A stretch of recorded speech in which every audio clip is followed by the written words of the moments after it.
ଦର୍ଶନୀୟ ସ୍ଥାନ ଦେଖିବାକୁ କାହିଁକି ଯାଇଥାଉ? ଆମେ ଦର୍ଶନୀୟ ସ୍ଥାନ ଦେଖିବାକୁ ଯାଇଥାଉ କାରଣ ଆମକୁ ସେଥିରୁ କିଛି ଶିକ୍ଷା ପାଇଥାଉ, ଯାହା ଆମର ଆଗକୁ ଦରକାର ଆସିଥାଏ। ଯେମିତିକି ଦର୍ଶନୀୟ ସ୍ଥାନ କେଉଁଠାରେ ଅବସ୍ଥିତ, ତାହା କ'ଣ ପାଇଁ ଏକ ଦର୍ଶନୀୟ ସ୍ଥାନ ହୋଇପାରିଲା, ସେଠାକାର ପଶୁପକ୍ଷୀ, ସେଠାକାର ଜୀବଜନ୍ତୁ, ସେଠାକାର ପରିବେଶ ଆମକୁ କିଛି ଅଲଗା ପ୍ରକାର ଶିକ୍ଷା ଦେଇଥାଏ। ଏଥିରୁ ଆମେ କିଛି କିଛି ଶିକ୍ଷା ଜାଣିଥାଉ, ଯାହା ଆମର ଭବିଷ୍ୟତରେ ଲାଗିପାରିଥାଏ। ରିୟା ତୁ କହ।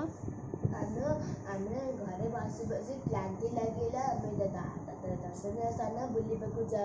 ଆମେ ଦର୍ଶନୀୟ ସ୍ଥାନର ସୁନ୍ଦରତା ଦେଖିଲେ ଆମ ମନ ଆନନ୍ଦ ଉଲ୍ଲାସରେ ଭରିଯାଏ।